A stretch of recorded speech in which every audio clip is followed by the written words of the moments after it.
AGN, Prensa Sindical. Podcast. En Palabra Sindical, la columna de Natalia Macías.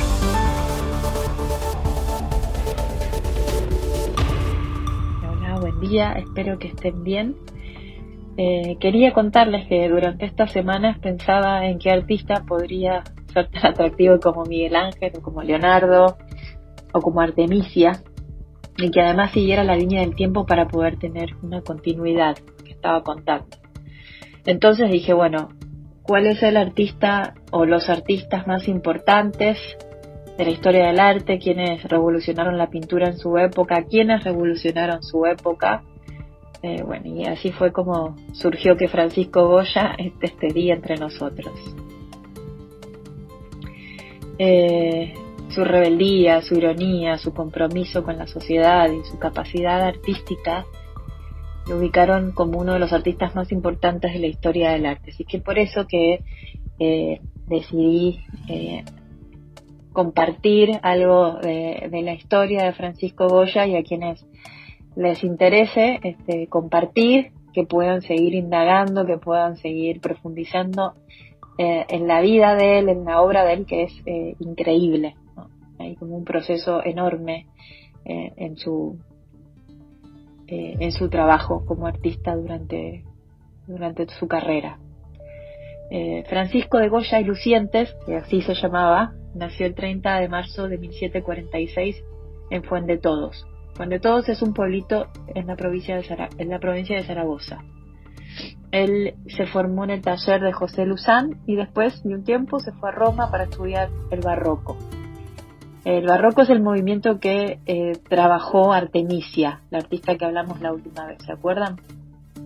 Y para los que no pudieron escuchar o los que no se acuerdan,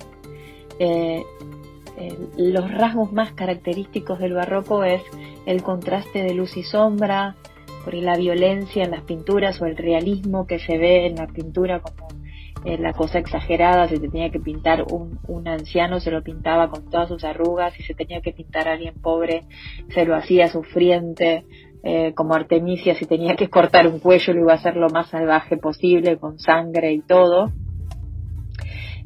Otra de las características es pintar a los representantes del momento que queremos presentar en la obra, como sugiriendo un movimiento, ¿no? Como movimiento en las representaciones, haciendo que sugieran que se están moviendo más allá de que lo veamos estáticos. Y bueno, y los temas, la mitología griega, temas recurrentes con el Renacimiento que también tuvieron protagonismo, como religiosos, Antiguo Testamento, Nuevo Testamento, etcétera, y escenas de la vida cotidiana también. Bueno, Francisco se casó en 1773 con Josefa, y Francisco la llamaba Pepa. Ella era hermana de dos pintores, Francisco y Ramón Valleu, sus cuñados, y ellos facilitaron su instalación en la corte para que pudiera trabajar ahí, donde bajo la dirección del artista Mengs comienza a pintar cartones para la Real Fábrica de Tapices. Y eso significa que Goya empieza a pintar en cartones diseños para que después se hagan tapices, para que sirvan como ornamentación o como decoración de la corte, ¿sí? O de la corona. Y eso es más bien característico del rococó, que es como un submovimiento que está dentro del barroco. El rococó se caracteriza por más bien ser un movimiento artístico más de decoración, ornamental, más que de carácter más plástico o más pictórico. Si bien hay pinturas rococó, obviamente tienden a ser como más de decoración o alegres, o como de reuniones y de cosas así. Entonces Goya empieza con esa obra, lo digo para que entiendan como la liviandad que uno puede observar en ese tipo de obras, ¿no? Como decorativas, como sin fundamentos o sin ideología, y después empieza como cada vez a cambiar su forma de pintar, su ideología y la forma en la que se expresa. Los cartones que pintó para estos tapices, como decía, por más frívolo que se lo vea, realmente lo forjaron a Goya como pintor. Los primeros cartones para tapiz revelan la influencia, como había dicho, de Francisco Bayeu, que fue su cuñado, Tiepolo, Mengs y Velázquez, que si bien son artistas muy importantes, trabajan algo más barroco, más anterior. Así que eso quiere decir que representan temas populares, costumbristas, como les había contado, ofreciendo una visión fresca, amable, como la vida en aquellos momentos en Madrid, ¿sí? Ferias, fiestas, y también hasta pintó juegos en sus obras. Hay una obra que se llama La pradera de San Isidro o La gallina ciega, que son como juegos, se ven personas alegres jugando.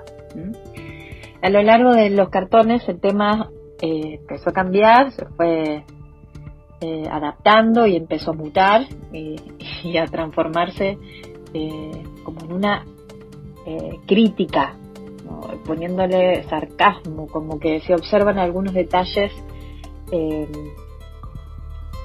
más sarcásticos, ¿no? Hay dos obras que si quieren pueden googlearla, que se va a ver como detalles de ese sarcasmo o esa crítica, que es La riña en la ventana nueva y la otra El ciego en la guitarra y la boda. Ya hasta en el nombre aparece como algo que no es tan bonito como venían presentando en esos cartones. En 1785 Goya se convierte en el pintor de Carlos III y en 1799 en pintor de cámara del rey Carlos IV. Y bueno, inicia grandes retratos, eso ya quiere decir que cambia como su soporte, y también me imagino que en tamaño. Y en esos retratos aparece la marquesa de Solana o la duquesa de Alba, que después vamos a hablar sobre ella un poquito más adelante, que terminarán en la familia de Carlos IV, estos retratos. Todas estas obras, aunque son encargos de su clientela, como les había contado, revelan los cambios estilísticos de Goya, o sea, en cuanto a la pintura de Goya, cómo pintaban, cuál era su estilo de pintura, y también agregaría que acentuó su ideología pintando con ironía a algunos de los personajes de la corona. Y en cuanto a su estilo, ocupan un papel principal, una pincelada suelta y la preocupación por la luz. La luz aparece sobre todo en el tratamiento espacial, o sea, en el espacio y en las ropas. Goya es un artista único en su época.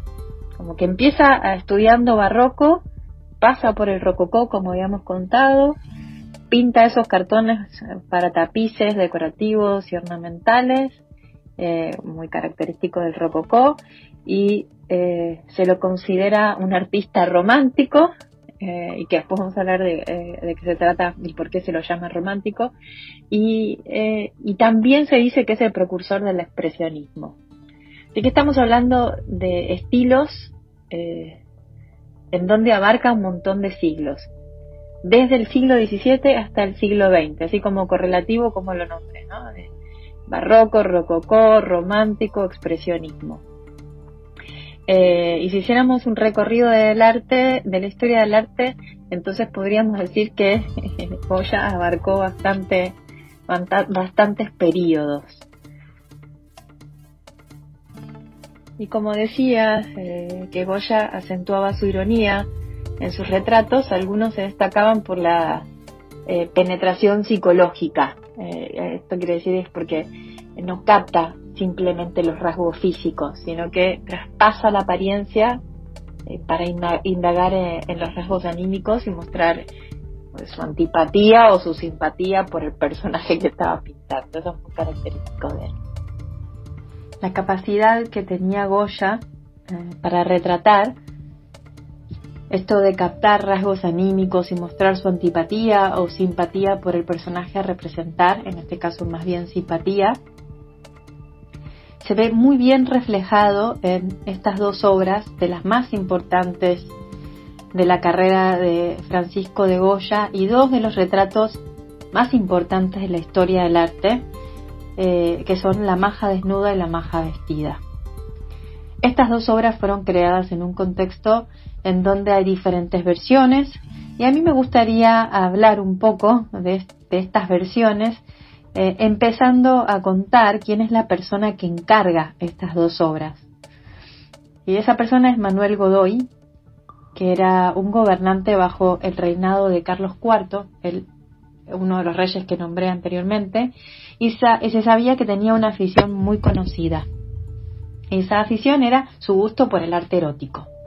Él tenía un gabinete privado en su casa donde guardaba todo tipo de pinturas, de esculturas, artefactos que tenían que ver con lo erótico. Además, Godoy era también un experto en arte y sabía muy bien quién en ese momento era el pintor número 1 de España y también de Europa. Y ese artista era Francisco de Goya. Así que Godoy le encargó a Goya un desnudo al estilo Venus recostada. Pero si uno ve la maja desnuda, salta a la vista que la maja es más humana que diosa. Y ahí está precisamente su encanto. La prueba principal de esto, que parecía más humana que diosa, es en la representación. Porque por primera vez en la historia del arte se representa el vello púbico femenino, que es inimaginable en una pintura tradicional del desnudo mitológico. Y eso después le trae problemas también a Goya con la Inquisición. La maja revela obviamente humanidad, así que se puede ver en esa mirada, una mirada directa a nuestros ojos, una no vergüenza, en esa sonrisa como recostada, absolutamente relajada y receptiva sobre un diván de terciopelo verde. No, definitivamente no estamos ante una Venus, se trata de una mujer de carne y hueso, que obviamente es lo que pretendía Godoy. Así que él decidió también encargarle al pintor otro cuadro, la misma versión pero vestida. Así podía ubicarla delante de tal modo que podía descubrirla mediante un mecanismo de poleas y cuerda, como si fuese una cortina. Aparentemente a los aficionados al erotismo les encantan estos juegos, aunque muchos les consideran más erótica la versión vestida. Y si hay una persona retratada en estas dos majas, ¿quién es esa persona? ¿Se sabe a quién se retrata? Hay una versión que dice que Goya conoció a María del Pilar Cayetana de Silva y Álvarez de Toledo, todo ese nombre, también conocida como la Duquesa de Alba, nombrada anteriormente, y les dije que iba a después hablar de ella. Este es el momento.